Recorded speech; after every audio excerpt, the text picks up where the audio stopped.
With trends like the Almond Mom resurfacing on social media, it's clear that diet culture and body insecurities continue to be passed down through generations. To tell us more is eating disorder specialist Kyla Fox. Kyla, good morning. Thanks for joining us. Good morning. Thanks for having me. What is an Almond Mom? There's two kinds of almond moms. Okay. One is a mom who really fixates on her child's body or what their child is eating. Okay. And then there's another, which is a mom who really fixates and restricts what they're eating and their own obsession with how their body looks. And both are really impactful in terms of how that shapes their child's relationship with food and their body. How did this all start? Where did this all start? So it started on The Real Housewives when Yolanda made a comment to her daughter who was really, really hungry, and she said, well, you know, dinner's soon, so just have a couple almonds. Okay. And sort of it became this whole social media phenomenon where people started to sort of speak about all these different ways that their mothers would make these impactful, seemingly harmful, but very impactful comments about what they shouldn't be eating and about their bodies. So parents are unknowingly, unwittingly passing misinformation to their kids about, you know, things that they should be eating. I think that's what's happening, and it isn't just moms, and that's a good point. It's Right. not just moms. There aren't just almond moms. There are almond dads. There are almond grandparents. There are almond coaches. There's almond social media, and so we're always impacted by messages around what we should and shouldn't do with food in our body. So how do we correct this, and is it easily correctable? Well, I think there's a couple things. I think as parents, it's really, really important to identify, like, what are your own messages that you have for your own body, your own beliefs around your health and what you eat. Do you do different things than what you tell your kids to do? What is it that you're telling them about the way that they should feel about their body or what's important? And I think we need to check in around that first.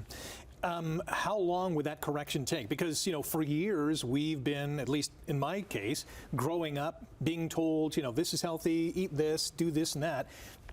This is not going to change overnight. No, definitely not. I mean, I think that we all have a responsibility to work together to be aware of, you know, what are we telling our kids around coming together around mealtime, eating regularly throughout the day, being active, and also recognizing that the information that parents are getting is also from all of these sources as well. Right.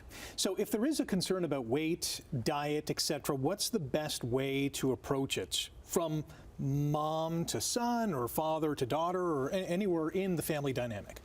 I really like to talk about people having honest conversations. I think one of the things that we have to remember about a person's relationship with food in their body is that it really is well beyond food in the body. Like, what we do with food is really about how we feel about ourselves. How we take care of our body is really also about how we feel about ourselves.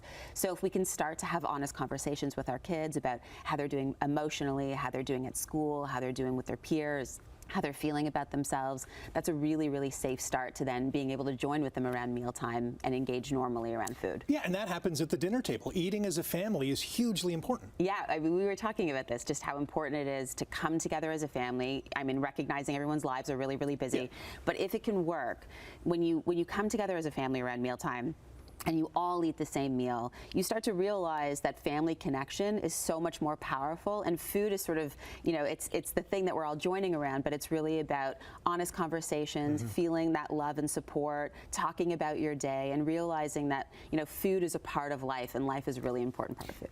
And go one step further, why not cook together as a family? I love now that conversation is happening in the kitchen, you're making things that you can all enjoy. I love that, and I think it also just teaches kids about, like, the power of food and how it's important to be creative. And when you make something and you love it, that's a really great thing too. Is it okay to make things with almonds in it? Yeah, as long as you don't have a nut allergy. Okay, that's good. Yes, great tips. Where can we get more information on this? So you can always find me at the center, which is the Center by Kyla Fox, www.kylafoxcenter.com, or at Kyla Fox Recovery online.